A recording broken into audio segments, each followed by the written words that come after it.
A stern warning. Israel is cautioning Lebanon against entering the war and threatening serious consequences. An employee at the Department of Homeland Security is placed on leave. The agency discovers that she was a spokeswoman for the Palestine Liberation Organization.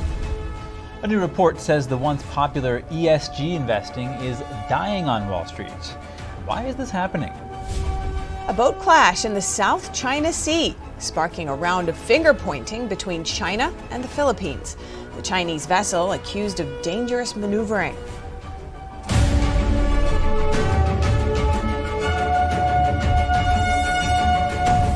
Hello and welcome to NTD News Today. I'm Chris Beers. And I'm Stephanie Cox. We have insights and perspectives on the stories shaping our world.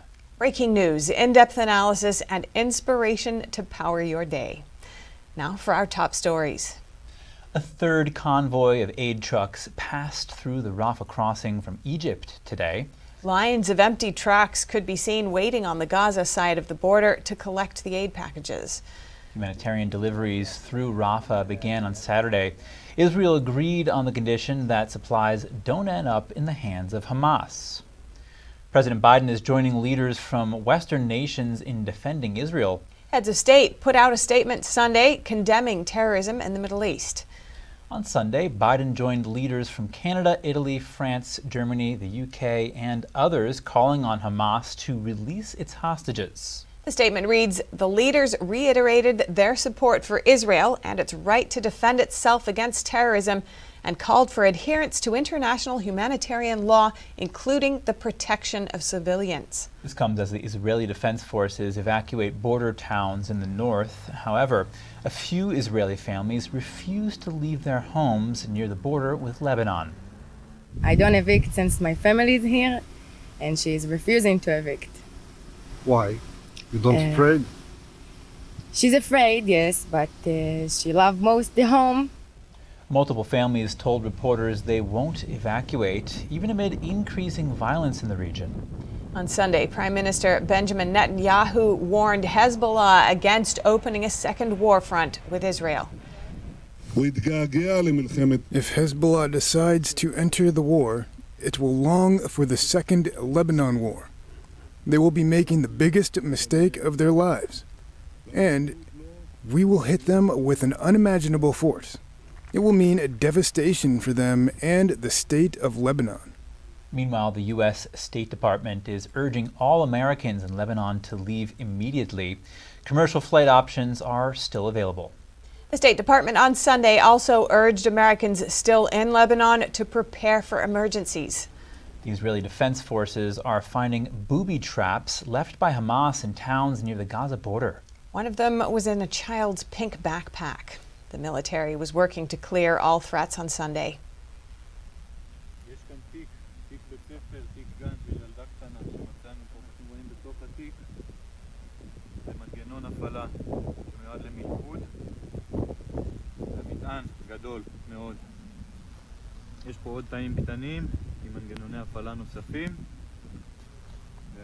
On a post on X, an Israeli soldier is seen carefully revealing an explosive in the colorful bag.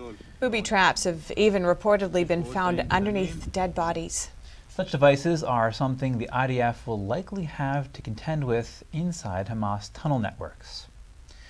Funeral services were held yesterday for a Detroit synagogue president who was found fatally stabbed at her home.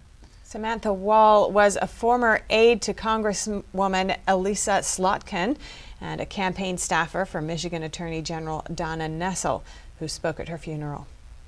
Samantha Wall may have been the nicest person that I have ever met or will ever meet in my lifetime. Sam did more for our community, our state, our world, our lives, in her short time here on earth than most will ever accomplish in 1,000 lifetimes over. And her killer will not rob us of the memory of her joy and warmth and kindness that she leaves behind. Detroit's police chief James White said the killing left many unanswered questions. He asked the public to be patient as police examine available evidence. He said the department is using every resource available to further the investigation. Wall's body was found at her home on Saturday morning. A call to police alerted them of a person lying on the ground unresponsive. Samantha Wall was 40 years old and led the Isaac Agri downtown synagogue since 2022. Authorities are investigating a motive and ask the public not to draw quick conclusions. A Department of Homeland Security employee has been placed on leave. The agency learned she was a spokeswoman for the Palestine Liberation Organization. According to the Daily Wire, U.S. Citizenship and Immigration Services Officer Nejwa Ali worked for the PLO's delegation to the U.S. in 2016 and 2017. Ali was hired as an asylum officer at the DHS in 2019. One of her primary responsibilities is to screen immigrants applying for asylum in the U.S. The Daily Wire reports that the former PLO spokeswoman recently cursed Israel in a social media post in support of Hamas. The news site added that Ali also posted images of terrorists paragliding, which is being interpreted as support for the Hamas attack on Israel. And at the border, officials say they caught a record number of people on the FBI's terror watch list over the past year. That includes 18 encounters in September. Officials revealed the new numbers on Saturday. At the southern border, it totals 169 encounters in fiscal year 2023. That's the highest annual number in the Border Patrol's history. The total is 172 when including apprehensions at the Canadian border. Some Republicans pointed to the latest statistics and warned that the country could be vulnerable to a terrorist attack. A bipartisan group of U.S. senators expressed strong support for Israel on Sunday. One lawmaker described the Hamas deadly attack as a crime against humanity. If this war grows, it's coming to your backyard. There won't be two fronts, there'll be three. If there's an effort to unleash Hezbollah on the Jewish state to destroy it, my attention will be to Tehran.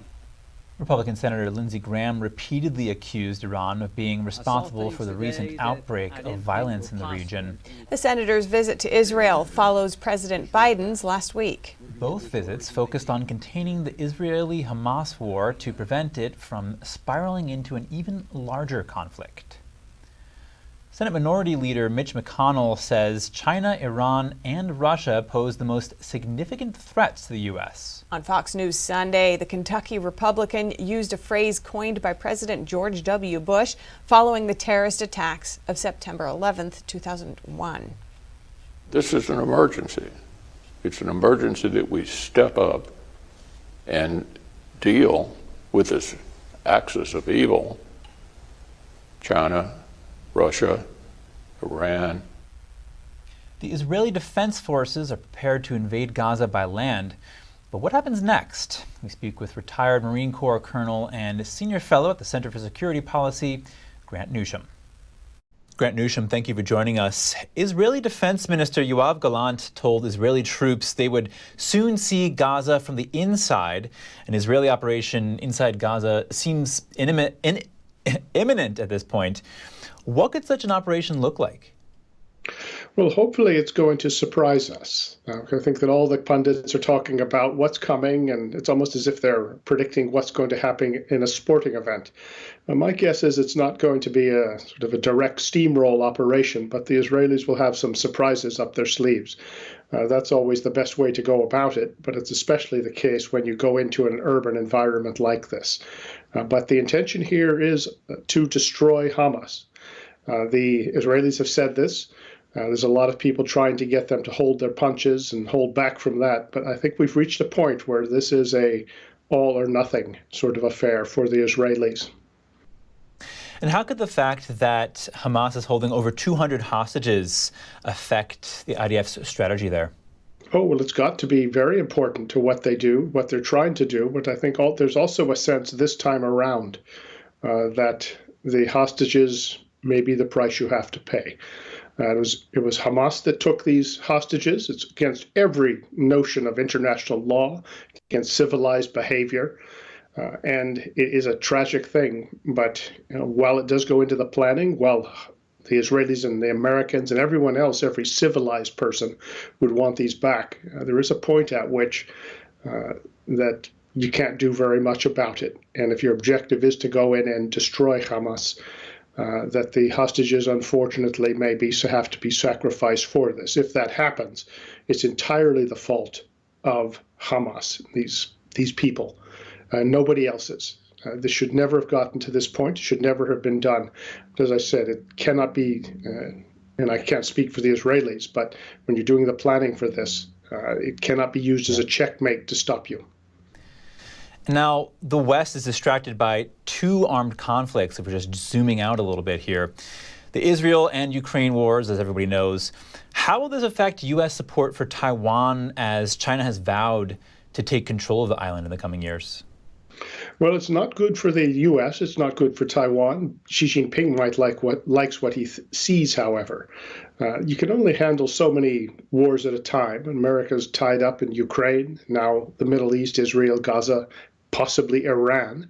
And these are serious things, require a lot of attention.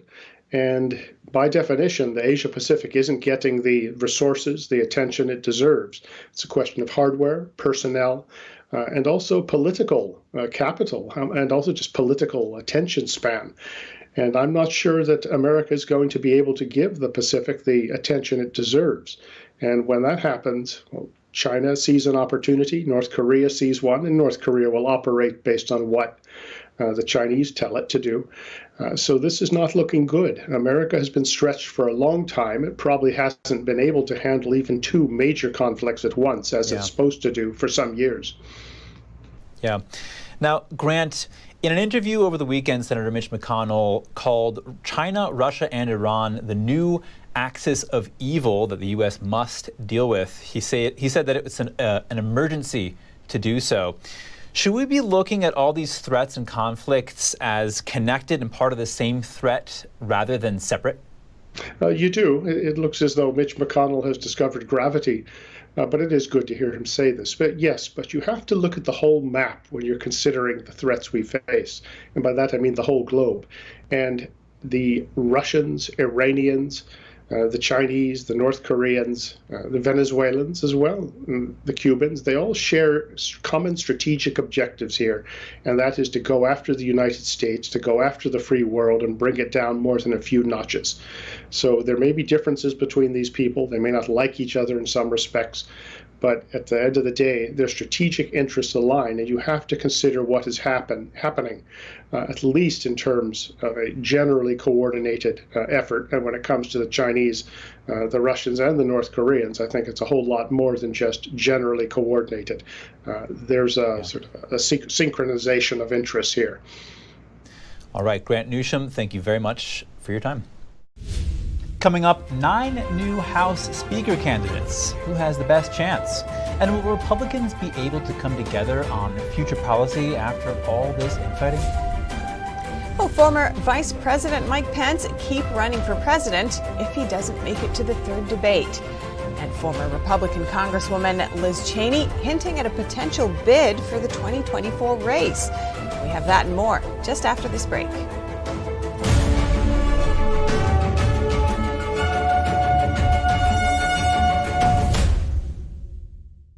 Anyone who's ever sold a home will tell you it's really hard. And it's one of the biggest financial decisions you'll ever make. That's why who you work with matters. Together with HomeLight, we take care of every detail. Y'all know me. Every day I'm hustling. I'm grinding and making deals because a girl loves her bling. But the one thing I don't have to hustle for is paying for expensive car repairs, thanks to CarShield. Plans through CarShield can protect up to 6,000 parts and systems in your car, including the engine, transmission, air conditioner, entertainment system, and more. That's right. CarShield administrators get cover repairs paid on the most expensive parts of your car, all for one low monthly rate that never goes up, for as long as you cover your car. That's their price lock guarantee. I want to keep my car on the road as long as possible, and CarShield Administrators helps me do that. I trust CarShield Administrators because they paid my claim. Being an essential worker and a mom of 3, finances can be very tight at times. If it wasn't for CarShield, I wouldn't have my car. And with their best coverage ever, CarShield Administrators go the extra mile, including car rental options. You'll also get 24/7 coast-to-coast roadside assistance for flat or damaged tires, lockouts, dead batteries, and courtesy towing, all at no additional cost to you. That's right. You don't need to do any hustling for these extras. They're all included.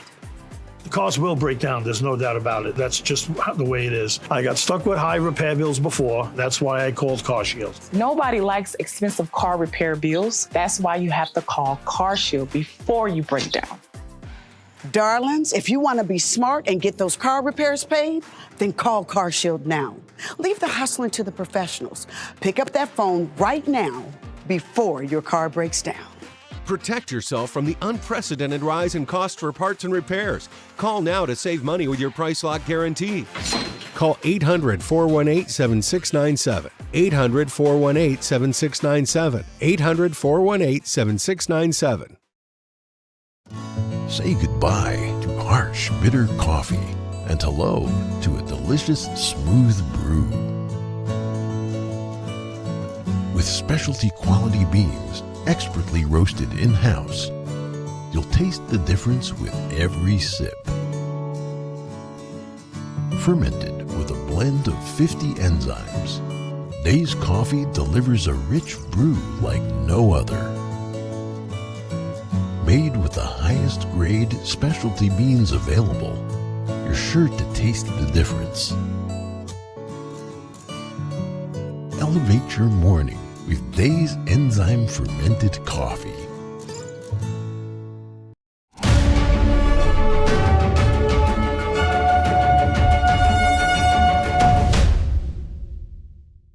As we wait for the House to select its next speaker, we take a look at the new slate of candidates vying for the gavel. We spoke with Epoch Times reporter Lawrence Wilson, who's following the developments closely. Lawrence, thanks so much for joining us again. We've seen 9 House Republicans stepping forward as official candidates to fill the House Speaker seat. Who do you think has the best shot at this point and why? Well, I don't think anything after the last 2 weeks. I really am not willing to make any predictions, but I can tell you, based on what we're hearing, who seems to be emerging as a more serious contenders. The person with the best shot is going to have to be someone who's perceived as a little bit neutral, because this is the problem that Steve Scalise ran into. He was seen as kind of too tied to McCarthy, although they weren't necessarily the closest of allies, but too tied into official leadership, and they wanted someone who was more of an outsider. Many did. Jordan had the opposite problem. He was seen as too hard right, too much of someone on the edges of the Republican conference. So I think they're going to look for someone who's more in the middle. The names that we hear the most about, and sometimes that's a clue as to who's rising or falling. Tom Emmer, the majority whip from Minnesota, is a contender. Kevin Hern from Oklahoma, he's chairman of the Republican Study Committee, which is the largest caucus within the Republican conference. So he's already respected by a good chunk of Republicans. So considering Tom Emmer does have the backing of Kevin McCarthy, what do you think about his chances and the challenges that he might face, also considering his vote to certify the 2020 election? Yeah, there's a lot of talk about that saying that Emmer has a so-called Trump problem. And Trump himself has apparently said that he's not in favor of Emmer. That's an interesting thing. He is a little bit more moderate. He's from Minnesota, which is known as a Democratic state generally. But Kevin McCarthy vouched for him, says he's the right person for the job. And Emmer voted with Trump's policy positions over 90% of the time when President Trump was in office. And he was one of the very few who voted against establishing a national commission to investigate January 6th. So yes, he did vote to certify the election. He was in the minority among Republicans, but now some Republicans are coming out and saying, look, we need our candidate to Of course, we need one. We need somebody to step up. We need a candidate, and some want a candidate who will admit, in their words, that President Trump lost that election. Ken Buck of Colorado has said that. So that's a negative for some. It could be a positive for others. That's what I was attempting to say. Yes, I understand. So considering how long this is taking to select somebody, how do you think that's affecting the Republican Party leadership and the party's ability to unite? Well, they are desperate to settle on a candidate and get them behind them. Everyone wants that. I think the problem is that regardless of the candidate, the problems within the Republican caucus are going to remain. This is not going to be a magic bullet that makes them all think alike. So Kevin McCarthy had a real challenge in uniting this conference. He was ultimately unable to do it. And the next speaker is going to face that same challenge. Right. And so how do you expect this to play out then? Well, there's going to be a candidate forum at 6:30 tonight. And that's where each of the 9 candidates are going to present their pitch, give the best shot they can at convincing people they should be the next speaker, answer questions. Patrick McHenry, the Speaker pro tem, he said they're going to start balloting in the Republican conference at 9 o'clock tomorrow. And he hopes to have a candidate that they are settled on and go to the floor tomorrow afternoon. I don't know if that's going to happen or not. There's a growing number of Republicans that want to have real unanimity before they go back to the House floor. They don't want another repeat of what happened last week. And just in a nutshell, what is the core issue here that the Speaker is affecting in terms of the Republican Party's ability to go forward on key policy issues? Well, the Speaker will have to navigate 2 crucial issues. One is funding for Ukraine. There's a kind of a divide among Republicans about that, about whether to do it, how to do it, what restrictions to put on that. And then, of course, there's going to be 2024 appropriations. This battle, this crisis came up right in the middle of deciding the spending levels for 2024. So that's going to be right at the top of the agenda. Support for Israel is there too, but of course, there's real unanimity about that within the entire Congress. Well, thank you so much for your analysis and perspective here. Lawrence Wilson, always great to hear your thoughts. Thank you, my pleasure. Zooming out to the Republican presidential race, candidate Perry Johnson is dropping out after the RNC deemed him not eligible to continue to join the debate stage. We'll look at that and more with Roger Simon, director of the Epoch Times and NTD program, The Presidential Roller Coaster 2024. Simon is also the author of a new book called American Refugees, which is out on November 14th. Roger Simon, thanks for coming on again. Great to have you. Pleased to be here again. And I just want to start with Perry Johnson. You know, he's just dropped out of the race for in the presidential race. He's never made it to the debate stage, and he's saying that the RNC is corrupt in part because of that. How do you see it? I think he's right. The RNC is corrupt. But secondly, I don't know what the debate stage means anyway. I mean, frankly speaking, this election has been over from the start. And so you know, that he didn't make the debate stage is no tragedy. It's just what is. None of them have actually made the debate stage, only Trump. So considering this, you know, the world is shifting. Things are changing very dramatically, especially in light of the Israel-Hamas war. Have you seen anyone come forward from among the other candidates to distinguish themselves, you know, in response to what's happening? No, not really, because, you know, politics is such a game of rank ambition that I think that basically they all have thinking about themselves. And I think the public sees that. I mean, right now, you know, I've been doing this roller coaster for epic times. And the roller coaster was initially an idea to add a little bit of levity or, comedy a little to this whole thing because it goes on forever. And now I'm going to be doing more of it, but the comedy's gone. I can't make jokes. I just can't do it. Yeah, I mean, it's horrifying, really, when you really face what's happening, and I understand that. We do have some candidates, though, who've had very ardent support for Israel. For example, Nikki Haley, she was always been very intent on, defying Hamas, and has she not distinguished herself in some way? How do you think she's fared? I guess you could say that, but that's a return to neocommunism in general, and I think we have to have a little dialing down of war. I think Israel needs to be backed up 100%, but I'm saying that Nikki sounds to me a little bit like we're back in the Dick Cheney land, and I don't think that's the answer. Right now, we have a possibility of world war on our hands. We've got if China jumps in and goes after Taiwan, I don't know what the world is going to do. Maybe we'll have to all get on Elon Musk's next rocket ship and get out of here. So when we're looking at Trump's polls, he's still very high, and everybody else is lagging far behind. Why do you think the other candidates continue to run when it seems that they don't have a chance? Well, the grimmest way to phrase it, which I have, is that they're like vultures flying above Trump, hoping that something will happen that they can swoop down. I mean, that's the unfortunately the most logical way of looking at it.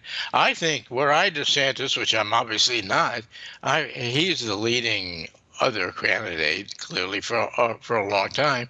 He should go to Trump and tell him he's willing to go for the vice presidency. Let's run together and get this thing over with, and try to unite the country and deal with issues far greater than the me of primary politics.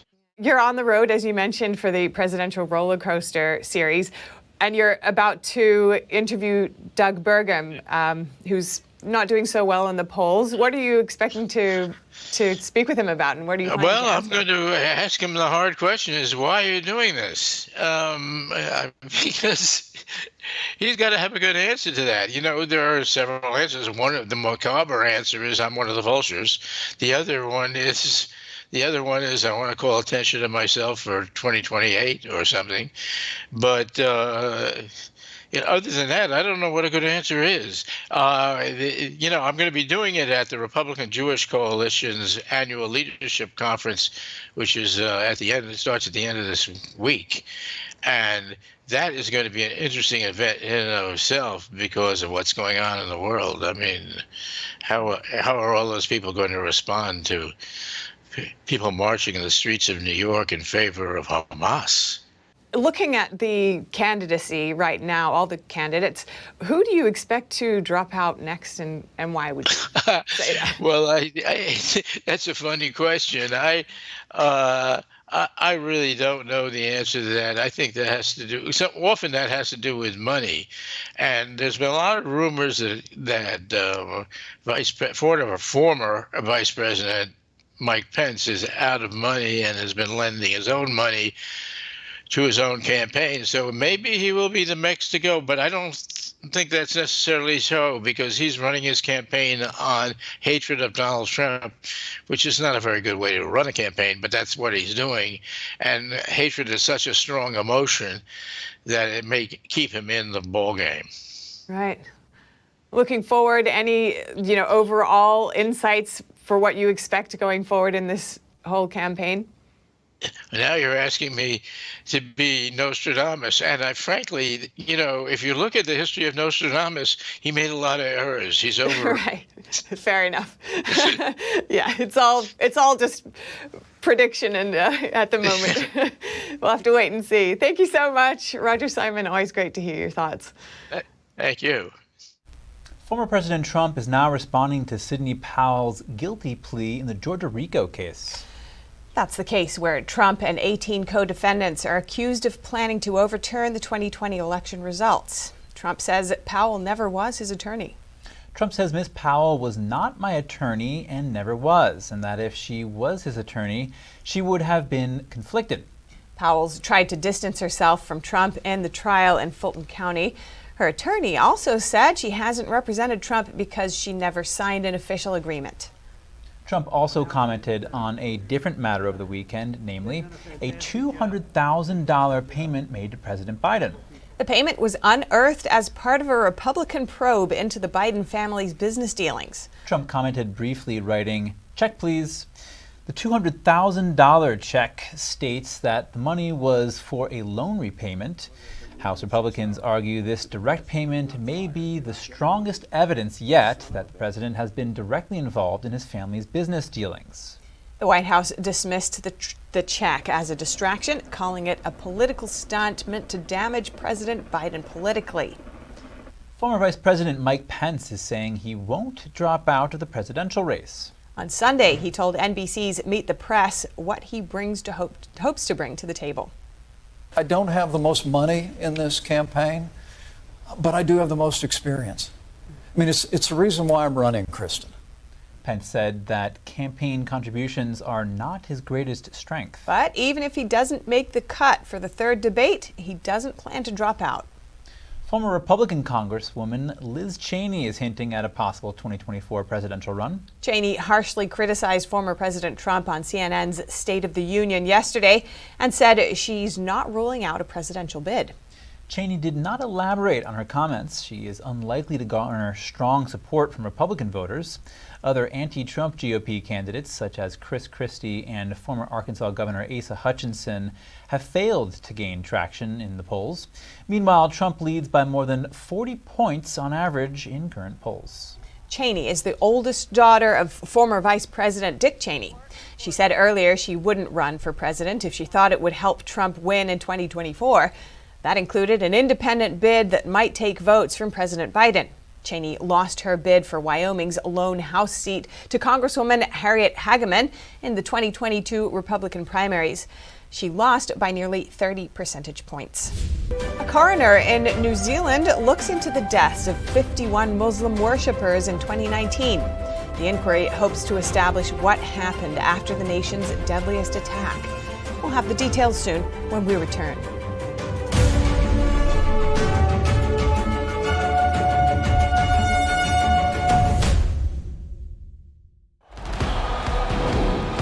This is it, the culmination of everything our young athlete has worked for these past months. He's filled with determination. You can see it in his face. Is today the day he overcomes? And here we go. There is no defense in the world that will keep him at bay. He's on fire. Nothing can stop him. Watch him as he heads towards the goal. Oh, he's blocked hard, but that doesn't stop him. He's a warrior. He's back up. His eyes are on the goal. He's set up for the shot. He shoots. Goal! Achieving goals like this is only possible with the monthly support of people just like you. Please call the number on your screen right now and give your monthly support to Shriners Hospitals for Children so other children can reach their goals too. If you give just $19 a month, only 63 cents a day, we will send you your very own Love to the Rescue blanket as a reminder of the love you're giving us. Because of monthly support of people like you, nothing is stopping me from achieving my goals. And here we go. There is no defense in the world that will keep him at bay. He's going left. Oh, he fakes right and continues. Look at those moves. He takes the shot. Goal!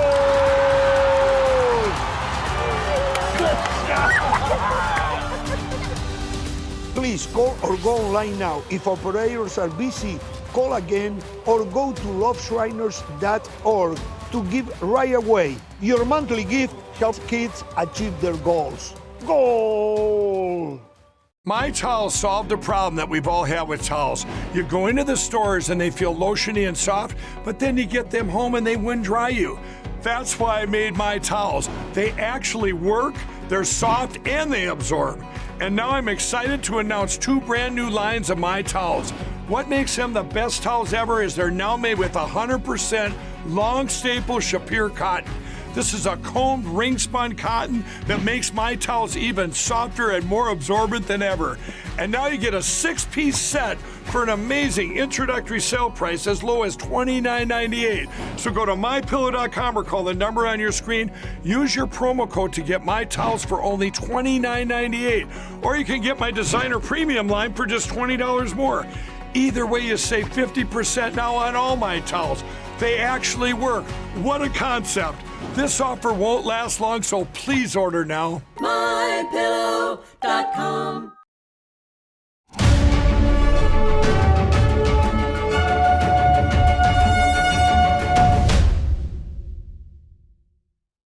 Welcome back. And now for some short headlines. A man suspected of murdering a Maryland state judge is on the run.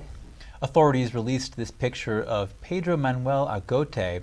He is accused of shooting and killing Judge Andrew Wilkinson outside his home in Hagerstown. The judge was overseeing Argote's divorce case. Investigators say they've recovered the vehicle used in Thursday's attack. Authorities are now offering a $10,000 reward for information that leads to Argote's arrest. Police say he should be considered armed and dangerous. The Supreme Court declined to revive a controversial law in Missouri. It bars local police from helping enforce certain federal gun laws. The Second Amendment Preservation Act imposes up to $50,000 in penalties for assisting with the enforcement of federal laws. It does allow state agencies to assist with enforcing federal laws involving felony crimes. In March, a Missouri federal judge blocked the law, and an appeals court decided not to put that ruling on hold. The decision forced Missouri's Attorney General to turn to the Supreme Court. The son of the police chief in Nashville, Tennessee, is accused of shooting 2 officers in a neighboring city. This happened in a suburb of Nashville over the weekend. Investigators say 2 officers from Laverne were investigating a suspected stolen vehicle. Police say the officers encountered John Drake Jr. and there was a struggle. They say during the struggle, Drake pulled out a gun and injured the officers. One of the officers is out of the hospital and the other is in stable condition. Police are still looking for Drake Jr. His father says he was saddened to hear about his son's alleged involvement in the shooting.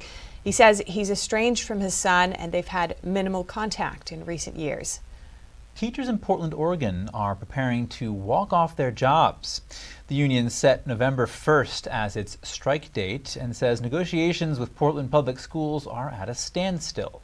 Both sides began talking about a new contract months ago, but the union says the school system has failed to deliver a contract that makes needed investments in students, teachers, and the community. The school system says it wants to reach a fair settlement and will stay at the bargaining table for as long as it takes. Portland Public Schools is the largest school district in Oregon with more than 49,000 students in 81 schools. The SAG-Aftra strike is now more than 3 months old. The union says it will hold its next round of talks with Hollywood studios tomorrow. The 2 sides are reportedly at odds over a number of issues, including revenue sharing, salary, and the use of artificial intelligence. Contract negotiations broke down more than a week ago, and some of Hollywood's biggest names, including George Clooney and Tyler Perry, urged the union to find a way forward to end the strike. A man has been found alive after surviving a motorcycle crash and spending 3 days in a ditch. Loved ones and family of Taylor Boyle reported him missing a week ago in Tennessee. They even started monitoring his bank accounts and social media for any signs. Groups of friends started searching for him. One group, searching at night, found his motorcycle when it reflected off their flashlights. They also found Boyle, who was still alive, but concussed and unaware of where he was and how long he'd been there. Friends say Boyle took a pretty hard hit to the head and dislocated his elbow. He's still in the hospital, but he is expected to make a full recovery. And now some short headlines from around the world. European officials meeting today in Luxembourg. They're discussing the war in Israel, mostly focusing on a proposed ceasefire. It is very necessary that there will be humanitarian pauses because it is absolutely necessary that there is more humanitarian aid and that people get help, get medicine, get food, get water. Some say a ceasefire is not a tangible solution because the only party properly adhering to it would be Israel. Meanwhile, the Church of England is commenting on the explosion at a Gaza hospital which took place last week. The church says assuming Israel is behind it could be anti-Semitic. To see what happened on October the 7th, to see what happened at the Al-Ahli hospital, those are evil things to happen to anyone. You don't have to say someone's evil, but to say this is an eruption of evil in our world. The hospital explosion has been among the most hotly disputed events of the Gaza war.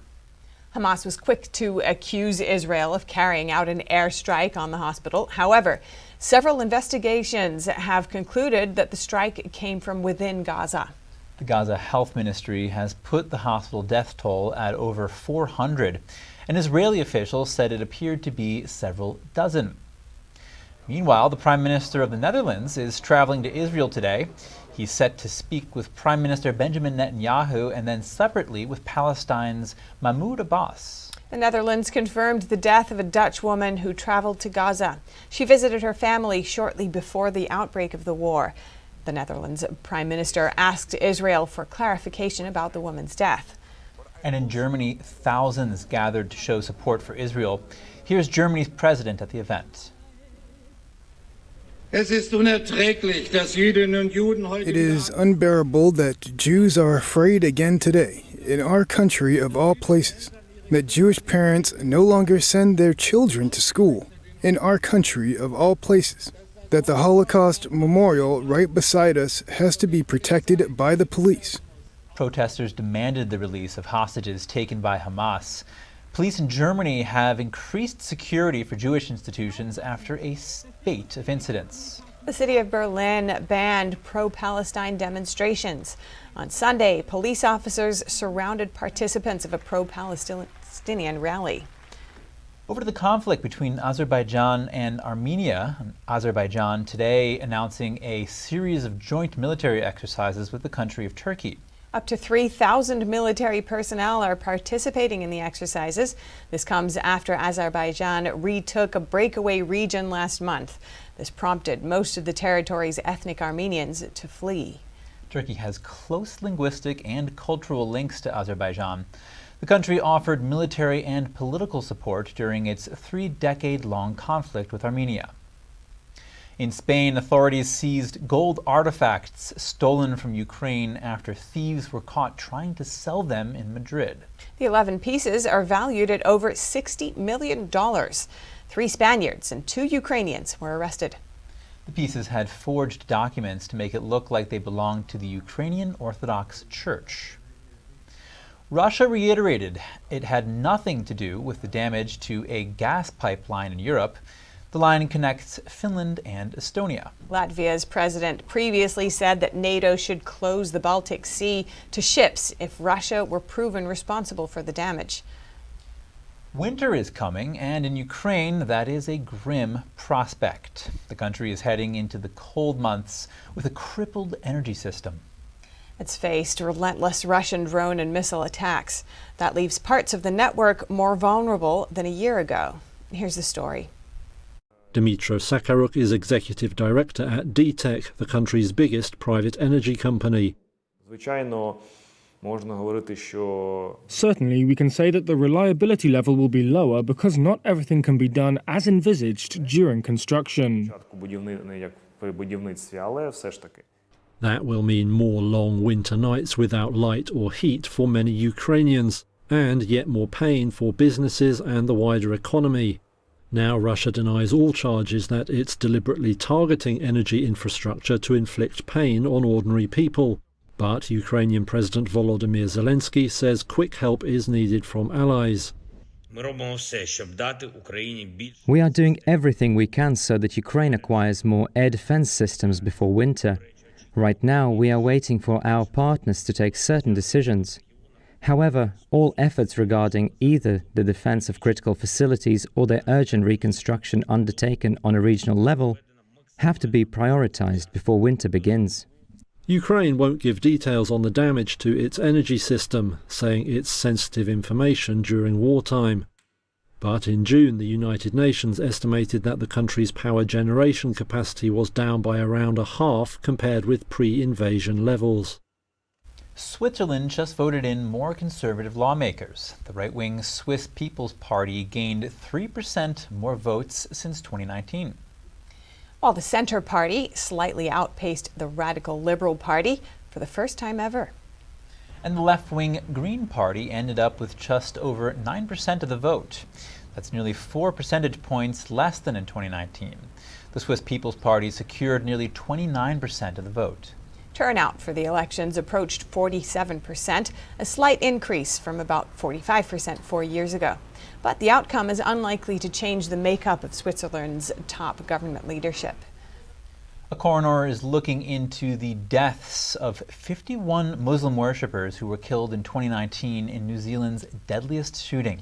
The inquiry hopes to establish what happened after the attack and recommendations to prevent future deaths. Armed with high-capacity semi-automatic weapons, Australian Brenton Tarrant killed 51 people and injured dozens in Christchurch. He released a racist manifesto shortly before the attack and streamed the shootings live on Facebook. The first phase of the inquiry will examine the response by emergency services and hospital staff. The process will also try to determine whether the shooter had direct assistance from any accomplices. The convicted killer is serving a life sentence in prison without the possibility of parole. Coming up, artificial intelligence can monitor wildfires. A Danish startup's drone technology can spot a blaze in real time. Find out how it works and how it can also help koalas and elephants. And artificial intelligence helps spot struggling swimmers in Germany. But many still appreciate a watchful human eye. More shortly here on NTD News Today.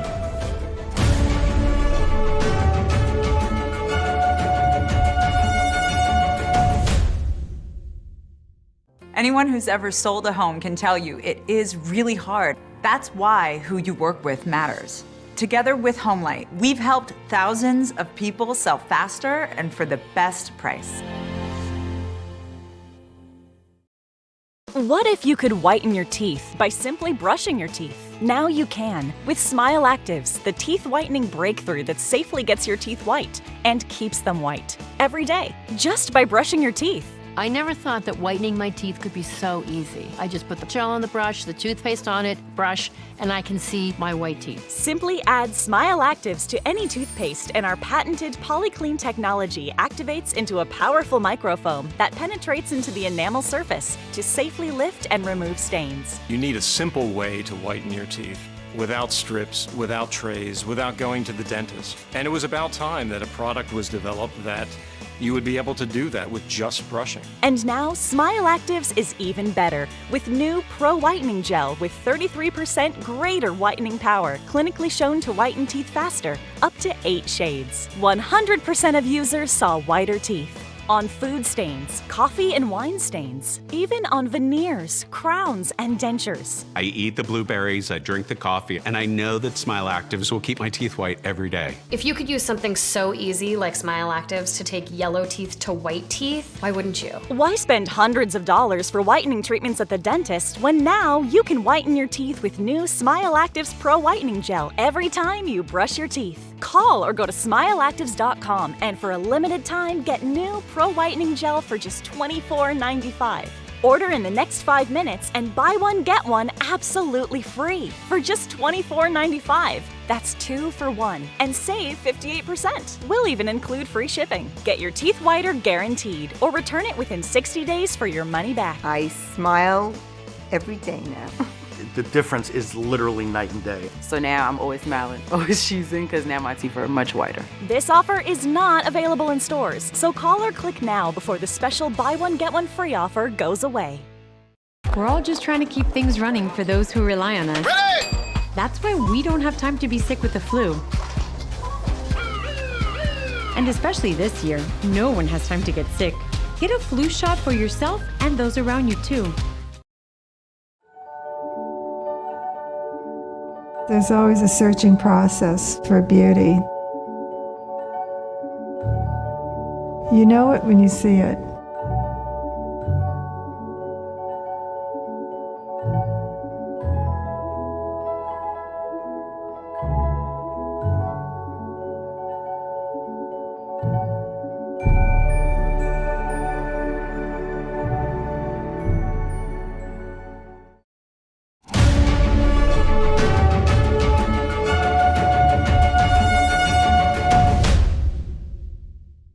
Thank you for staying with us. A Danish startup's drone technology is using artificial intelligence to spot and monitor wildfires from above.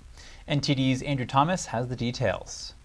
This AI-equipped drone zips through the skies, searching for wildfires. Danish startup Roboto designed the autonomous aircraft to track and monitor wildfires in real time. So in the very early stages of a wildfire, those first moments are critical in making sure the wildfire is not running out of control. With our technology, they can get an instant overview of where the fire is, how large it is, where it's most intense. Roboto created the technology in 2018, following record-breaking fires in Greece, Sweden, and California. Large-scale wildfires can rapidly consume responder resources. Last summer, actually, Turkey simply ran out of aerial assets to keep up with all the wildfires going on. So we definitely see this as a market where we can come in and help the firefighters make sure that they have an eye on everything going on. In a small wooded area on the outskirts of Aalborg, Roboto demoed its drone. The aircraft searches a predetermined area. Its thermal camera sends data to an AI processing unit. Within minutes, the autonomous aircraft's AI identified a small campfire. So once we started the mission, we quickly found the wildfire. It's a small campfire and it's extremely small. The current size of a hotspot is 0.2 square meters. But the drone has another application besides fighting fires. Later this year, the technology will be used to spot and monitor vulnerable koalas in Australia. Roboto also hopes to detect and track herds of elephants. In Thailand, we are doing human-wildlife conflict mitigation, where we see a conflict between the elephants of the jungle and the farmers living next to it. It's actually so severe that 54% of the inhabitants in Thailand are in favor of eradicating the elephants living there. Roboto is now developing a fixed-wing drone. The aircraft will have a flight time of around 2 hours. Andrew Thomas, NTD News. Artificial intelligence can now help spot struggling swimmers. After 300 test drives, a pool in Germany has been using it since September. NTD's Andrew Thomas again with the details. At this pool in Hamburg, Germany, artificial intelligence is helping lifeguards stay vigilant. An AI-based camera computer system called SwimEye monitors swimmers' movements. So we have 4 cameras installed in the sports pool, each with 2 lenses. And in the non-swimmers pool, there are 3 cameras with 2 lenses. The whole thing is transmitted live on our monitors, and as you can see a little bit, if there is a person in it, the whole thing is monitored. SwimEye can recognize a struggling swimmer and send an alert to the lifeguard's phone. If there is an unusual movement and the system recognizes that there is something wrong with the person it first monitors, the system recognizes this, takes note of the whole thing, issues a warning first, so to speak, which is highlighted in yellow on the monitor. And if there really is a drowning accident, the system turns red and sounds the alarm. Thanks to artificial intelligence, the system is learning more. Now it can distinguish a human being from a doll. But will the tech replace human lifeguards? I don't see this system as competition, but as support for us. Nevertheless, we do not rely exclusively on this system, but we are still there for our guests. Swimmers here say they appreciate the increased safety measures, but they still appreciate a watchful human eye. I think it's very good because it's an extra security for us swimmers. And yes, the lifeguards are doing a great job, but that's another extra. I go swimming every day, and there's always something that can happen, and I am glad to have something like this to monitor us. The city of Hamburg says there has only been 1 false alarm since installation. The swim eye system is already being used in pools in Scandinavia and Switzerland. In Germany, the technology is the first of its kind. Andrew Thomas, NTD News.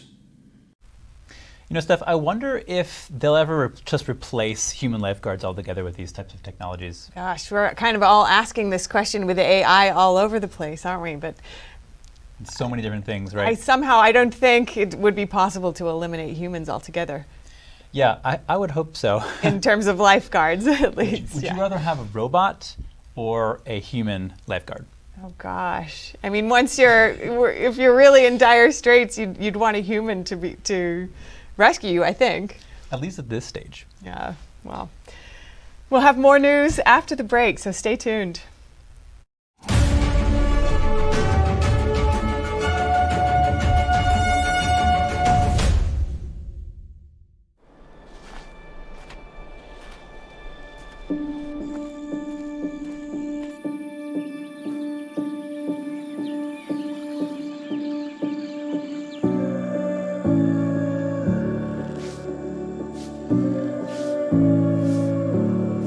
One in 5 children worldwide are faced with the reality of living without food. No family dinners, no special treats, no full bellies. All around the world, parents are struggling to feed their children. Toddlers are suffering from acute malnutrition, which stunts their growth. Kids are forced to drop out of school so they can help support their families. COVID, conflict, inflation, and climate have ignited the worst famine in our lifetime. And we're fed up. Fed up with the fact that hunger robs children of their childhood. Fed up with the lack of progress. Fed up with the injustice. Help us brighten the lives of children all over the world by visiting getfedupnow.org. For as little as $10 a month, you can join Save the Children as we support children and families in desperate need of our help. Now is the time to get fed up and give back. When you join the cause, your $10 monthly donation can help communities in need of life-saving treatments and nutrients. Prevent children from dropping out of school. Support our work with communities and governments to help children go from short-term surviving to long-term thriving. And now, thanks to special government grants, every dollar you give before December 31st can multiply up to 10 times the impact. That means more food, water, medicine, and help for kids around the world.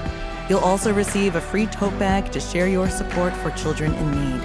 Childhood without food is unimaginable. Get fed up. Call us now or visit getfedupnow.org today. Kindness is cool. Because we feel happier when we do good. Kindness connects us with others and improves our self-esteem. Simple actions, meaningful lives. Let's practice kindness, share our love, and show our care for one another. Submit videos of kindness to Gangjing World for prizes up to $10,000 in cash.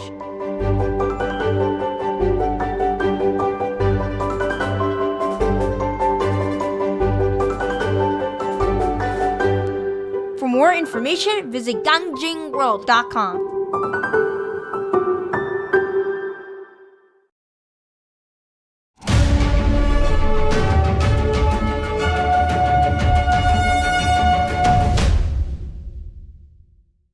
Back to the news. House Republicans are back at the drawing board today for the third time meeting to elect a new speaker nominee.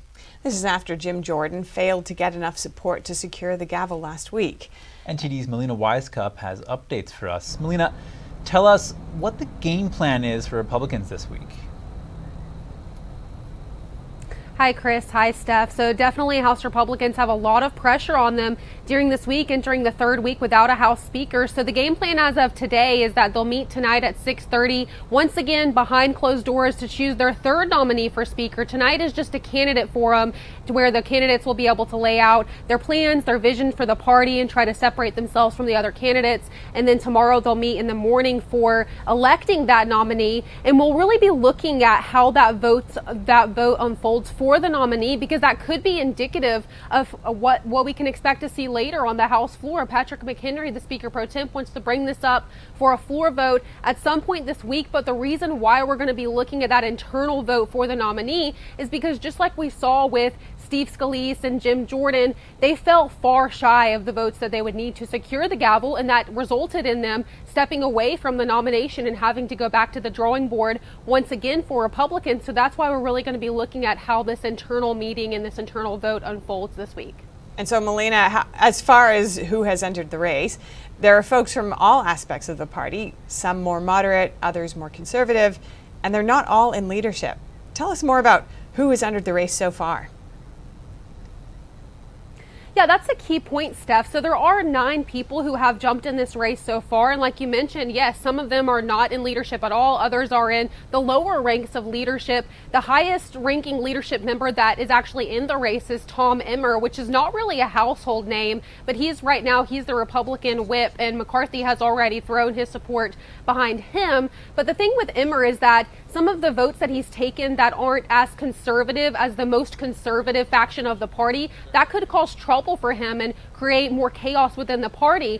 These are votes such as when he voted to codify the same-sex marriage back last year. He also supports Ukraine aid. These are just things that the most conservative end of the Republican Party just aren't willing to go for. So if he is the elected nominee, this could cause some problems and could delay the process a little bit longer. But the question is, could they also be eager enough to see a candidate be elected to take the gavel that they're willing to give up their differences and be willing to unify behind one candidate, even if it's one that is not, accepted by the entire conference. Now, of the other members, the ones who are lesser known, there are a couple of them, Dan Muser, Pete Sessions, Jack Bergman. These are people you don't necessarily hear too much from. But one interesting one is Byron Donald. So he is a constant media talking figure. He also is one of the most conservative members that's actually running here. He was one of the only one of these 9 candidates running. He was the only one that actually originally opposed McCarthy back in January and forced him to make those concessions to take the gavel. So we're definitely looking to see exactly where the most conservative end of the party is throwing their support during this round. Will that be behind someone like Byron Donalds, or will they be willing to give up their differences and go behind a more moderate candidate like a Tom Emmer or a Kevin Hearn? Steph? Yeah, all interesting questions. Thank you so much, Melina. Great to hear your insights. A potential $105 billion package to fund Ukraine and Israel in their respective wars would come as the U.S. has $33 trillion of debt.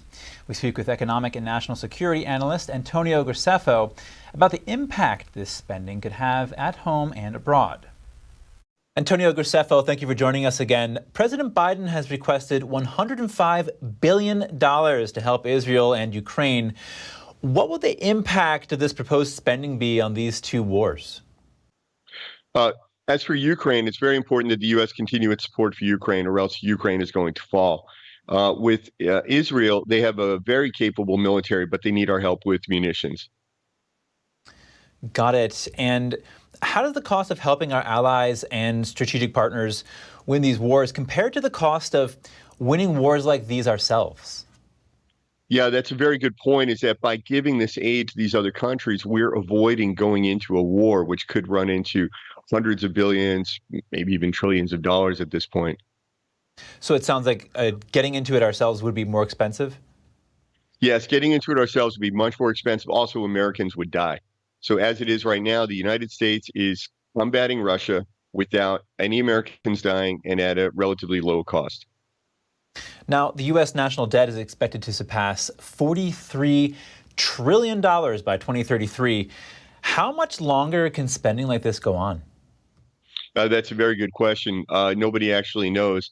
The U.S. tends to overspend. We have a deficit each year, then the deficit gets rolled into the debt keeps growing, and we can print dollars to pay off our debts, and the U.S. government can tax the population, to back our dollars.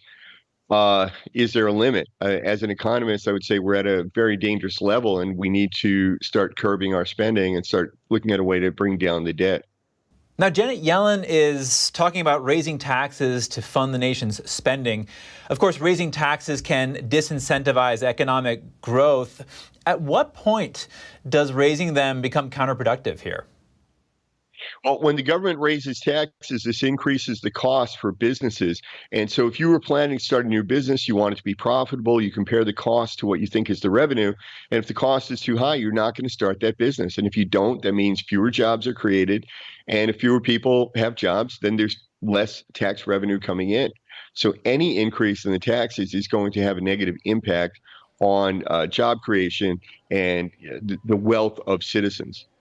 So what kind of additional spending could we be looking at if China invades Taiwan like they've been threatening? Well, right now, part of the spending bill that Biden has asked for, this is also for funding for Taiwan. It's relatively modest funding for Taiwan right now. Now, if China were to invade Taiwan and if we were to go to war, you're talking about mobilizing the entire U.S. military. I mean, this would be hundreds of billions. It might run into the trillions. And then also all the ancillary effects, after going through COVID and lockdowns, you see that the carry-on effects in other parts and other sectors, for example, just pulling that many young men and women out of the workforce and sending them off to war, what does that do to the economy? Shifting all of our manufacturing to making weapons and things for the military, what does that do to the civilian economy? So the impact would be just tremendous. It sounds like the U.S. is just getting spread more and more thin. We have the war in Ukraine, Israel, Taiwan, and who knows what else could happen next. Things keep getting crazier and crazier. Are we able to support this kind of warfare internationally?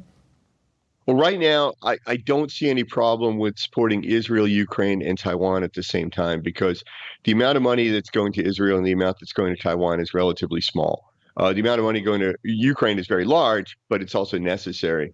So I think we're okay. But China keeps saying things like, can the U.S. handle war on 2 or 3 fronts? And that they had some aggression against the Philippines in the last few days. So they're testing us out to see what our resolve is. All right, economic and national security analyst Antonio Graceffo, thank you again. Thank you.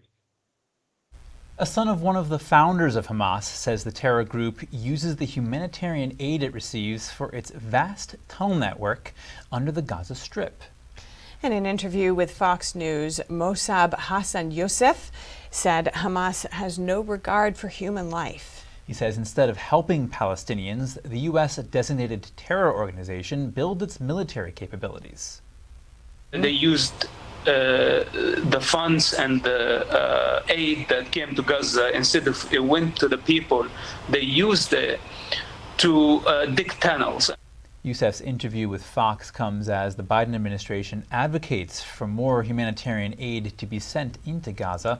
Those calls come as Israel prepares for an imminent ground invasion of the Strip. The Biden administration may be lobbying Israel to hold off on its ground invasion into Gaza. The New York Times reports that it hopes to allow for more hostage negotiations and humanitarian aid to the Strip. The National Security Council coordinator John Kirby said the timeline is ultimately up to Israel. But obviously, look, the Israeli Defense Forces, they make these decisions for themselves. They have to defend their own people on their sovereign soil, and of course they're going to have to make those decisions. Hamas released 2 American hostages on Friday. The terror group continues to hold more than 200 in captivity.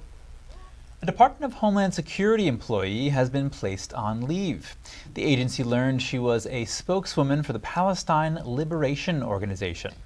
According to the Daily Wire, U.S. Citizenship and Immigration Services Officer Nejwa Ali worked for the PLO's delegation to the U.S. in 2016 and 2017.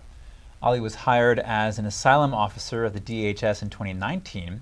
One of her primary responsibilities is to screen immigrants applying for asylum in the U.S. The Daily Wire reports that the former PLO spokeswoman recently cursed Israel in a social media post in support of Hamas. The news site added that Ali also posted images of terrorists paragliding, which is being interpreted as support for the Hamas attack on Israel. And at the border, officials say they caught a record number of people on the FBI's terror watch list over the past year. That includes 18 encounters in September. Officials revealed the new numbers on Saturday. At the southern border, it totals 169 encounters in fiscal year 2023. That's the highest annual number in the Border Patrol's history. The total is 172 when including apprehensions at the Canadian border. A bipartisan group of U.S. senators expressed strong support for Israel on Sunday. One lawmaker described the Hamas deadly attack as a crime against humanity. If this war grows, it's coming to your backyard. There won't be two fronts, there'll be three. If there's an effort to unleash Hezbollah on the Jewish state to destroy it, my attention will be to Tehran. Republican Senator Lindsey Graham repeatedly accused Iran of being responsible for the recent outbreak of violence in the region. The senator's visit to Israel follows President Biden's last week. Both visits focused on containing the Israel-Hamas war to prevent it from spiraling into an even larger conflict. Senate Minority Leader Mitch McConnell says China, Iran, and Russia pose the most significant threats to the U.S. On Fox News Sunday, the Kentucky Republican used a phrase coined by President George W. Bush following the terrorist attacks of September 11, 2001. This is an emergency. It's an emergency that we step up and deal with this axis of evil, China, Russia, Iran. Coming up, Coca-Cola appears to withdraw support for Black Lives Matter, likely over BLM members' stances on Hamas and Israel. ESG investing is facing problems. The money going into ESG funds in the United States has stagnated. More in just a moment here on NTD News Today.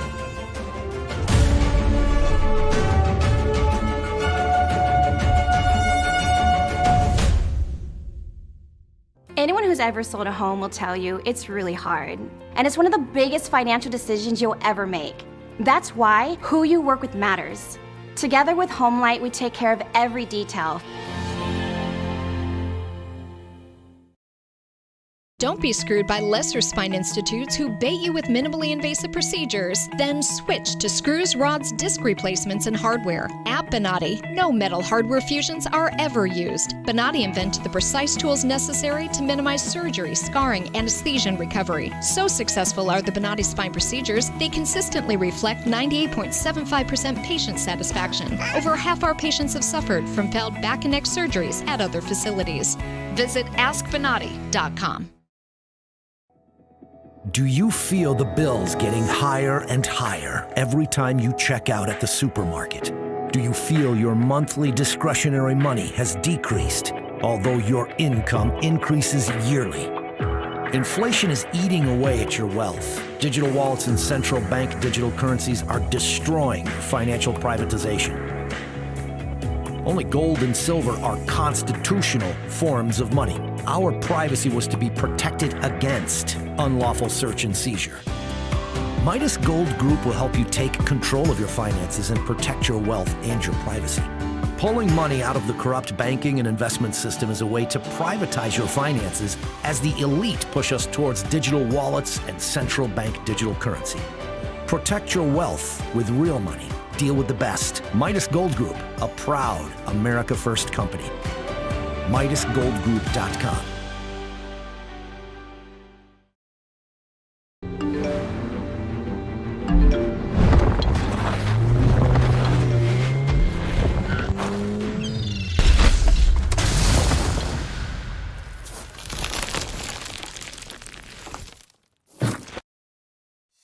Does this look familiar? You probably think this is what owning hearing aids would be like. Let me tell you, there's a better way. The Atom by Audien Hearing. The all-new Audien Atom is the world's first wireless charging hearing aid under $100. The Atom comes with an easy-to-use wireless charging dock. Plus, the Atom has a 22% smaller design, so it's nearly invisible when worn in the ear. That's why we have over 250,000 happy customers. Each pair has a 45-day money-back guarantee, so there is zero risk in trying them. Call 1-800-918-3109. That's 1-800-918-3109. Call 1-800-918-3109 or go to audionhearing.com to get your pair of Audien Adam hearing aids for only $99.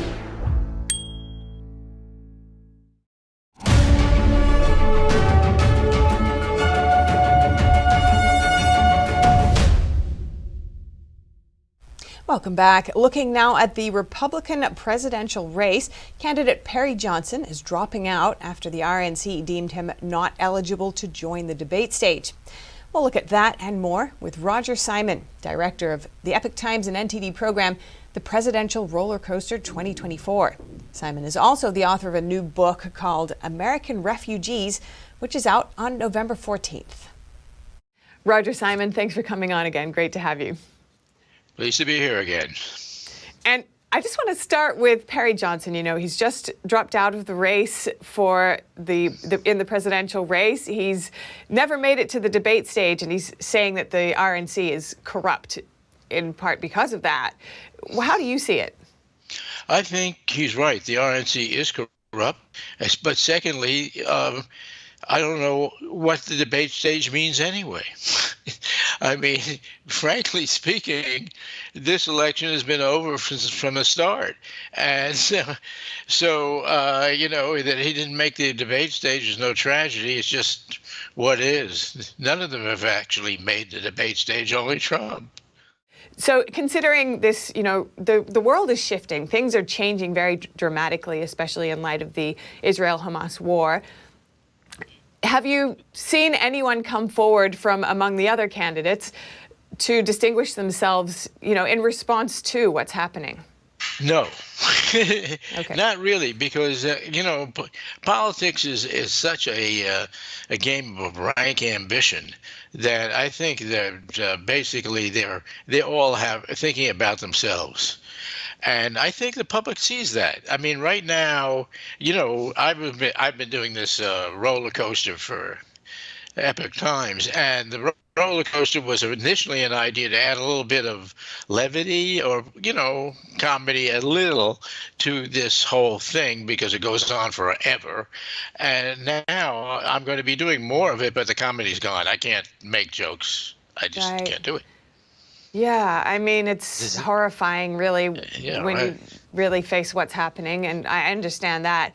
We do have some candidates, though, who've had very ardent support for Israel. For example, Nikki Haley, she was always been very intent on, you know, defying Hamas, and has she not distinguished herself in some way? How do you think she's fared? You know, I guess you could say that, but there, you know, that's a return to neoconism in general, and I think, you know, we have to have a little dialing down of war. Not on the I think Israel needs to be backed up 100%. But I'm saying that Nikki sounds to me a little bit like we're back in the Dick Cheney land, and I don't think that's the answer. Right now, we have a possibility of world war on our hands. We've got if China jumps in and goes after Taiwan, I don't know what the world is going to do. Maybe we'll have to all get on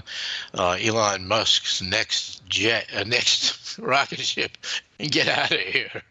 You know, so when we're looking at Trump's polls, he's still very high, and everybody else is lagging far behind. Why do you think the other candidates continue to run when it seems that they don't have a chance? Well, you know, the grimmest way to phrase it, which I have, is that they're like vultures flying above Trump, hoping that something will happen and they can swoop down. I mean, that's the unfortunately the most logical way of looking at it.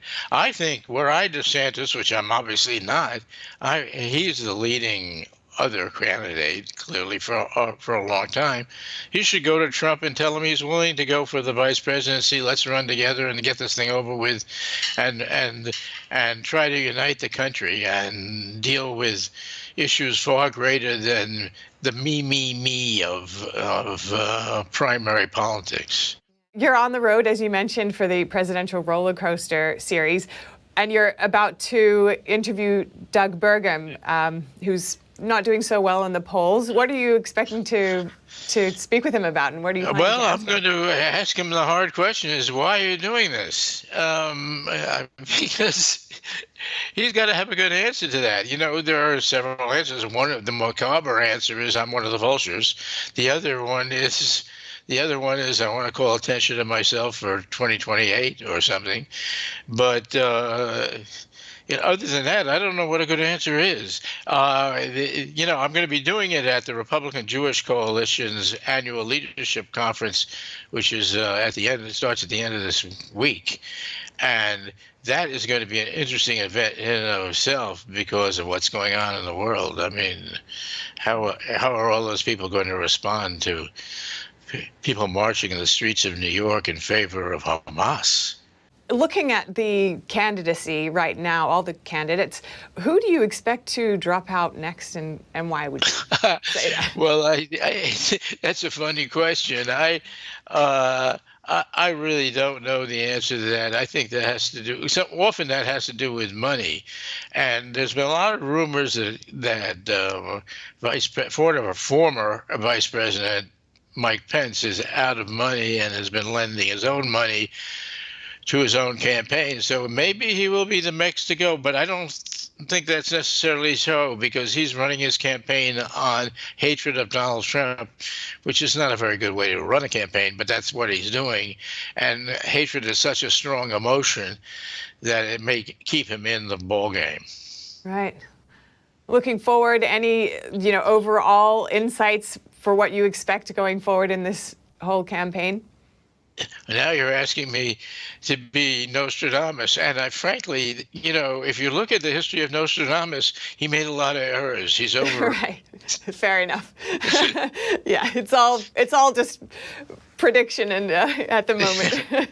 We'll have to wait and see. Thank you so much, Roger Simon. Always great to hear your thoughts. Thank you. Coca-Cola has removed a post on its website that supported Black Lives Matter. BLM members have drawn criticism for their apparent support for Hamas. An archived version of the webpage shows Sprite voicing support for BLM in 2020. The Coca-Cola subsidiary also appeared to pledge a $500,000 donation to the group. A current version of the webpage omits that information. According to archive.org records, the company changed the page on October 20 and 21. The deletion came after Senator Ted Cruz referenced the Coca-Cola webpage, linking its support for Black Lives Matter to backing Hamas. The Texas Republican said the company had been, quote, caught red-handed after the page was altered. Is the sun setting on environmental, social, and governance investing, or ESG? Data shows that ESG is showing signs of significant decline in the U.S. Now, here live to tell us more is NTD Business host Don Ma. Don, welcome. Are we starting to see ESG disappear from the investing world? Well, Steph, I think I can say with a degree of certainty that it's showing signs of decline. At the very least, the term ESG is not as it once was. Some are even saying that the market for environmental, social, and corporate governance investing is fundamentally broken. And Steph, here's some data points that show a potential decline for ESG. I mean, the numbers speak for themselves here. The total flow of investments into U.S. ESG funds has been zero to slightly in the negative actually since the first quarter of 2022. This is according to CNN data. And in the U.S., assets under management in ESG funds actually declined $24 billion from the second quarter to the end of September. So those are just some points for your reference. Why are we seeing a decline when just a few years ago ESG was so popular? Well, when something is flawed, it's only a matter of time before people start to realize it, and it just falls apart eventually. So the problem with ESG is, first of all, that its scoring system doesn't work. ESG company gets a score, but it doesn't actually tell you anything meaningful about the overall company. And on top of that, companies can actually game the system in various ways to get a higher ESG score, even if the company is actually not that good for the environment. Sometimes you have a fracking company getting an A+ on the environment, and you have a company like Netflix getting a D-. on the environment, or you can have an electric car company like Tesla getting a lower ESG score than an oil company. You know, it just doesn't make sense. So how does ESG investing perform in terms of returns? Well, to put it simply, ESG funds perform poorly in financial terms because according to a paper in the Journal of Finance, University of Chicago researchers found that the highest rated funds in terms of sustainability actually did not outperform the lowest rated sustainability funds. And I'll just add another point here, Steph. Another problem with ESG investing is that it actually makes no difference to the environment. Some companies simply rebrand by adding words like sustainable or ESG or green or climate to their names, but actually do nothing for the environment. If you want to be an environmentally responsible investor, there's only one way to achieve that goal. According to investing services and solution company RIA, you actually have to invest directly in private startup companies that focus on climate-related issues. All right, thanks so much, John. Great to hear. Yeah, thank you. Coming up, a major iPhone supplier in China is reportedly facing a tax probe. Two unnamed sources say the news was leaked to influence Taiwan's elections. And a close friendship between Taiwan and Lithuania. That's what Taiwan emphasized while receiving the parliamentary speaker of Lithuania. We have more details on the visit soon when we return.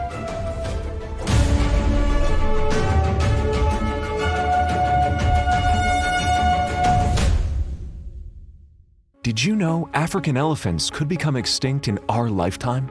In fact, more than 90% are already gone. If we don't act now, they will disappear forever. But we can't do it alone, because when it comes to saving elephants, it's you plus IFAW, the International Fund for Animal Welfare. You plus IFAW together can help stop poaching, protect habitats, and save thousands of elephants. Call or go online right now to join ifaw.org and give $19 a month, only 63 cents a day. You can save elephants and the places they call home. Together, we can fund rangers to stop poachers in their tracks, protect the land elephants need to roam and survive, and provide loving care for those who have been orphaned so they can one day be released back into the wild. But the only way we can do this life-saving work is with you plus IFAW. So call or go online with your gift right now. With the monthly support of people just like you, elephants like Moses are alive and thriving today. It takes years of hard work from dedicated teams so orphaned elephants can learn the skills they need to survive in the wild.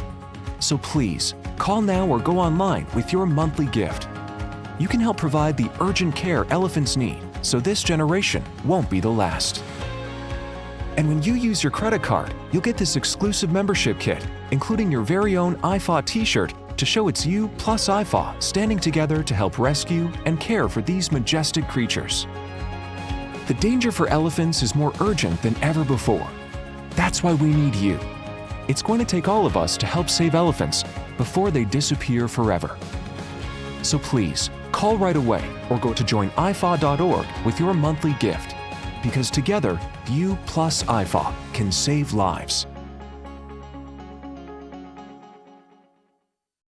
Introducing NutriBullet RX. NutriBullet RX uses breakthrough smart extraction technology to break down and open up foods like never before, giving us the most nutritious superfood drink ever, and get back to being healthy and well again.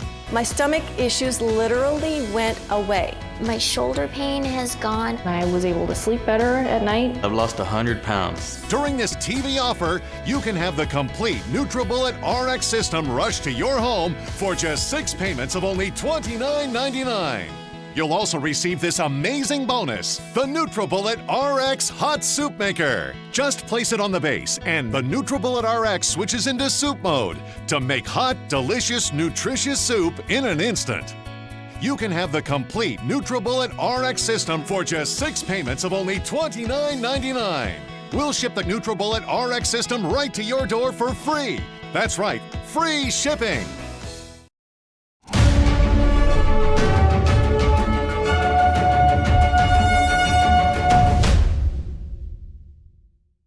Thank you for staying with us. Accusations fly between China and the Philippines after a collision in the disputed waters of the South China Sea. Chinese vessels blocked Philippine boats from providing support to forces in the area. Here's that story. Armed forces of the Philippines released this video showing the Chinese vessel grazing the hull of the Philippines boat.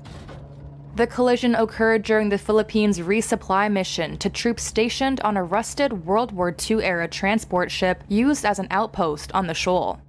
China's Coast Guard said they were lawfully blocking the boat from transporting illegal construction materials to the warship. Manila responded by condemning in the strongest degree the dangerous blocking maneuvers of the Chinese vessel. The U.S. sided with the Philippines, offering support to its ally. In a statement on Sunday, the U.S. State Department said China's actions amounted to repeated harassment in the South China Sea and that they were dangerous and unlawful. Beijing claims sovereignty over almost the entire South China Sea, including parts of the exclusive economic zones of Brunei, Indonesia, Malaysia, the Philippines, and Vietnam. The Permanent Court of Arbitration in 2016 said China's claims had no legal basis. Following that, the Philippines says it will use all available diplomatic means with China, including summoning the Chinese envoy and issuing a formal protest. The Philippine government has in the past attempted to address maritime issues with China through their communication hotline, but this mechanism had proven rather limited. Foxconn, a major supplier of Apple's iPhones, is facing a tax probe in China. Reuters reported that two sources close to Foxconn confirmed the news. A Chinese state-run media previously ran a report on the probe. The sources say the report was intended to influence Taiwan's upcoming elections. Shares in iPhone maker Foxconn tumbled on Monday. They fell as much as 3% in morning trade. The slide followed a weekend report that the firm faces investigation by watchdogs in China. That includes tax audits and probes over land use. Foxconn said in a statement Sunday that legal compliance was a fundamental principle and it would actively cooperate with the relevant authorities. The Taiwan-based firm makes most iPhones at a factory in China's Henan province. It employs around 200,000 people there, but also has smaller plants in the south of the country. On Monday, it declined to comment further on the reports. But it all comes less than 3 months before Taiwan votes in presidential and parliamentary elections. Foxconn's billionaire founder, Terry Gou, is among those running. Welcome back, and now we turn to some more updates from Asia. South Korea, Japan, and the United States launched a joint air exercise near the Korean peninsula. That was the first such cooperation between the three allies. According to South Korea's Air Force, the drill aimed to expand the country's response capabilities against North Korea's nuclear threats. A B-52 bomber and fighter jets from all three countries joined the exercise. The U.S. and South Korea also completed a joint anti-submarine exercise called Silent Shark near the U.S. naval base in Guam. At the Camp David summit in August, the three leaders agreed to carry out annual exercises and set up a hotline for crisis communications. And a new development in the diplomatic thaw between Australia and China. Australian Prime Minister Anthony Albanese said China has agreed to review the crippling tariffs it placed on Australian wine. The breakthrough may clear the way for the resumption of imports worth $800 million a year. That was before tariffs were imposed in 2020. Earlier, China lifted import curbs on other Australian goods, including coal, timber, and barley. Albanese also said he would travel to China in November to meet with Xi Jinping. It will be the first trip by an Australian leader to China since 2016. It's in Australia's interest to have good relations with China, and certainly, though, my focus the coming days will be very much on the visit to the United States with Australia's closest partner, talking about the future of our alliance. Albanese referred to AUKUS, the security partnership between the U.S., Australia, and the UK. He said the future of the alliance was built on shared values, commitment to democracy, and global stability.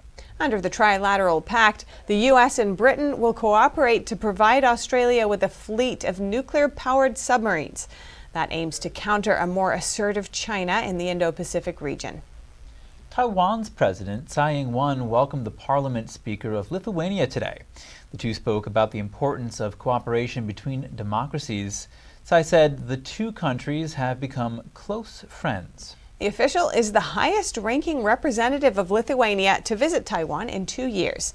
She thanked Taiwan's support for Ukraine during the war with Russia. I believe that Lithuania's and Taiwan's cooperation can become a success story. Today one can feel that we are a litmus test for many countries in Europe. Our common efforts, I believe, should prove that democracies working together strengthen each other and offer tangible results for the common good of their people. The speaker was asked if her visit would cause Beijing to put more pressure on Lithuania. She said strengthening ties with Taiwan shouldn't cause problems. Over the years, politicians from countries like the U.S. and the Czech Republic have said that they were pressured by Beijing before visiting Taiwan. The regime claims Taiwan as its own territory despite never having ruled the island. Japan's prime minister is promising to soften the blow from rising prices. In an address to Parliament today, Fumio Kishida said he would use subsidies and payouts to help households. He also stressed his government's resolve to pull the economy out of stagnation.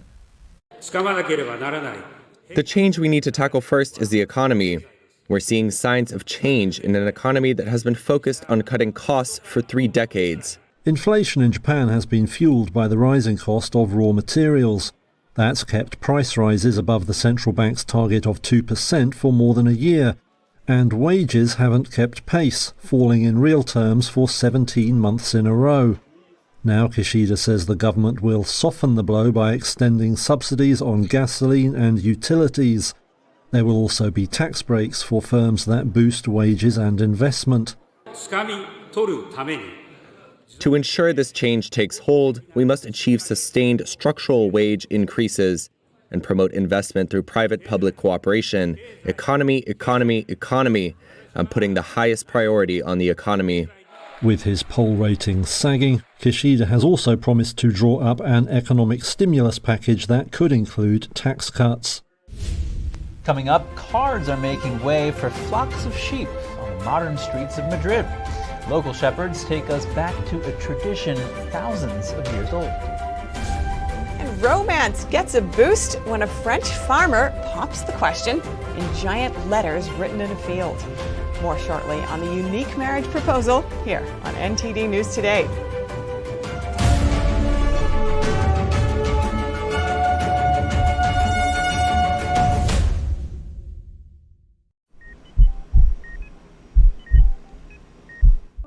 I had a pretty normal mom life. Everything was pretty good, and it was a very happy life. And we just had a new baby. And then all of a sudden, within a day or two, she's on life support and fighting for her life. And I knew something was pretty wrong. A little less than a week after I came home, I couldn't breathe. That's when we decided to go to the hospital. I was given the diagnosis that I had peripartum cardiomyopathy, which is basically a pregnancy-induced heart failure. They told me my only chance was a heart transplant. And the American Heart Association helped make that possible. Their research helped save me. This could not happen without monthly donations from friends like you. Your sustained support helps fund life-saving research that leads to medical breakthroughs, like those that gave Jen a second chance at life. Heart disease is the #1 killer in America, and we urgently need your help to save lives. Go to helpheart.org or call now to become a monthly donor today. Your donation of only $19 a month, just 63 cents a day, will make a difference through prevention, early detection, treatments, and cures that help save lives. I am very thankful for the American Heart Association. I'm grateful for just every day that I get with my children. Please go to helpheart.org or call now with your donation of just $19 a month. Join our community of monthly donors, and you'll get this limited edition t-shirt you could wear to show you're helping save lives. One simple act today can save your life or the life of a loved one. So please, call or go to helpheart.org now to help save lives.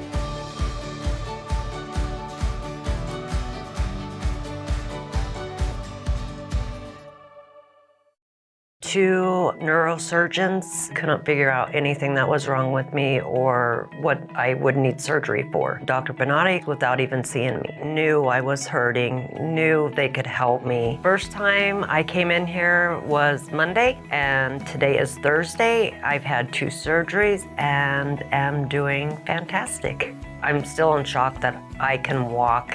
That's all within 4 days. Visit AskBonatti.com.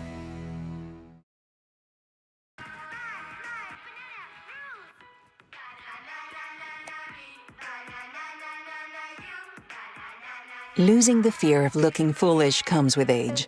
Who did you steal him from? Losing your way in your own home doesn't. Confusion with time and place may be a sign of Alzheimer's. Mom, are you okay? Yeah, I'm fine. Early detection gives you and your loved one time to plan for the future. Learn the warning signs of Alzheimer's.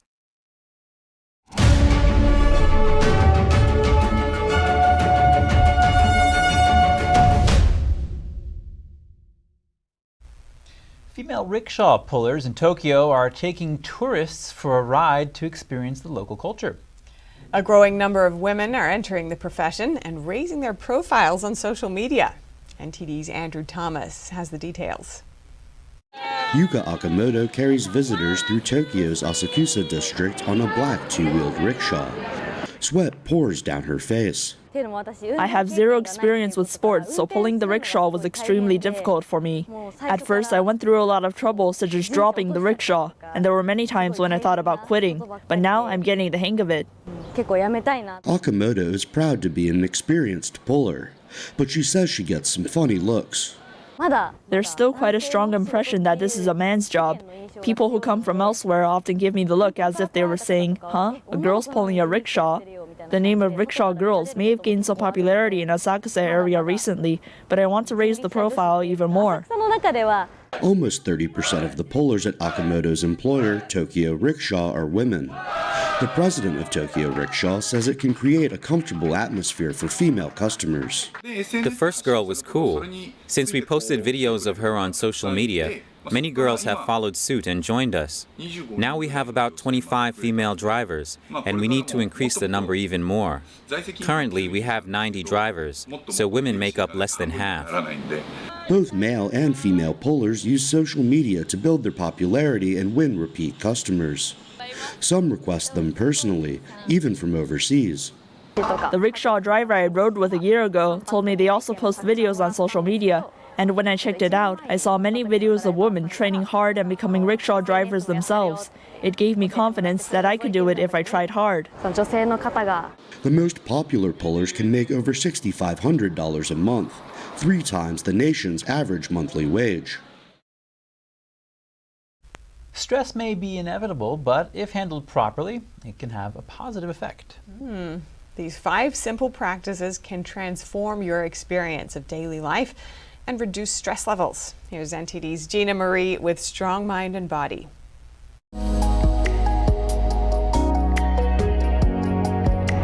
If you ever succeeded in eliminating all stress, your life would be boring. You would have removed yourself from anything meaningful. That said, too much stress can be toxic. It can negatively affect our sleep, health, relationships, and happiness. If your stress levels are high on a regular basis, it's like having a smoking habit, and it will take its toll over time. So how do we reduce stress levels to something more manageable? I'm going to share with you some of the most important ways to shift stress in your life. Number 1, a relaxed state of being. In each moment we can be constricted and tight or relaxed and open. Which are you right now? Can you breathe more deeply and allow yourself to relax and be open?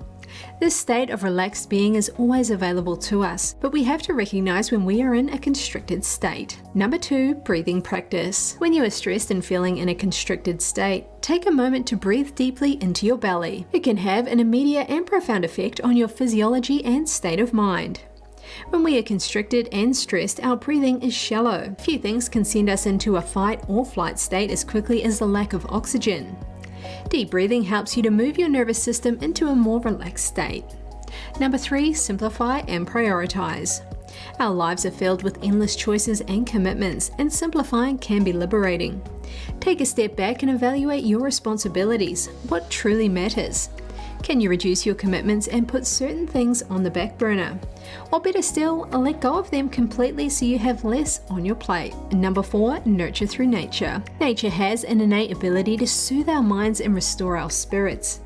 Spending time outdoors, like walking each day, can have a profound effect on our stress levels. Disconnect from screens and immerse yourself in the natural world. Number 5, awe and gratitude practice. While you are out in nature, open yourself to a sense of something bigger. Stress levels are high when we are too focused on the disaster that we feel is in front of us. So when we are open to a sense of the wider world, it lets some of that stress melt away. Likewise, when we remember what we have to be grateful for, we feel a sense of appreciation for life. Start small, be patient with yourself, and allow these habits to gradually transform your experience. In central Madrid, cars took a back seat to an extraordinary sight. That's right. Flocks of sheep filled the streets following ancient herding routes. Yeah, it's amazing. I think it's a tradition from a long time, for a long time. And yeah, it's nice to see. And so many people are joining and enjoying as well. So it's amazing. This annual ritual is part of a celebration in Madrid. It allows shepherds to use traditional routes to herd their livestock, heading to southern pastures for the winter. The event was recognized by the Spanish Parliament almost 3 decades ago. Shepherds dress in traditional attire and guide their livestock through busy areas of the city, captivating onlookers. Just a few centuries ago, the route would have taken them through quiet countryside, but today it sees them traverse some of the busiest areas of the city. Love takes a creative turn in northern France. A farmer planned a breathtaking marriage proposal for his partner.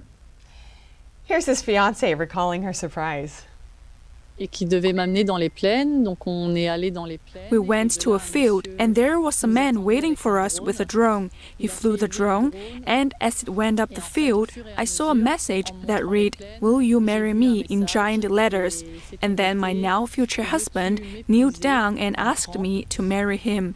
And of course, I said yes. Farmer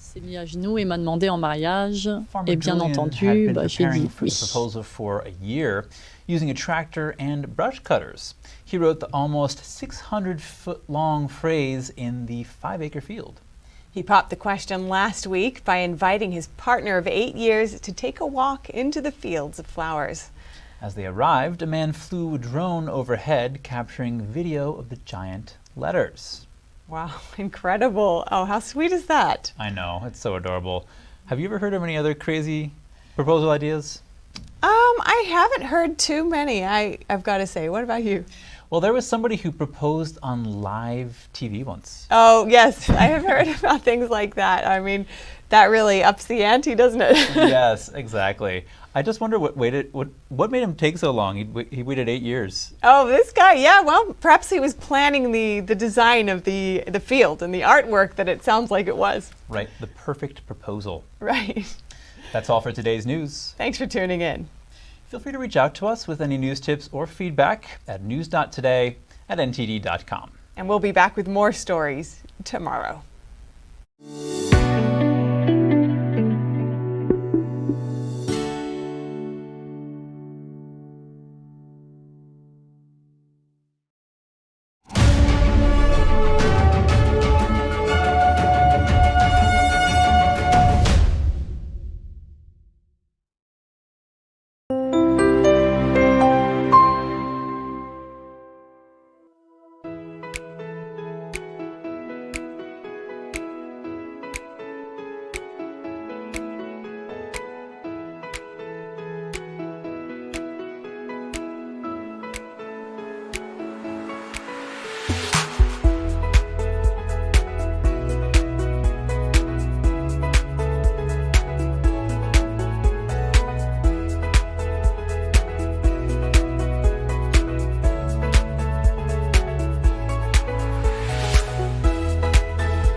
Thanks for watching us on YouTube. Did you know YouTube only keeps selective videos on its platform? So if you want to make sure you get the full picture, just subscribe to our newsletter. Go to newsletter.ntd.com and sign up. It's free.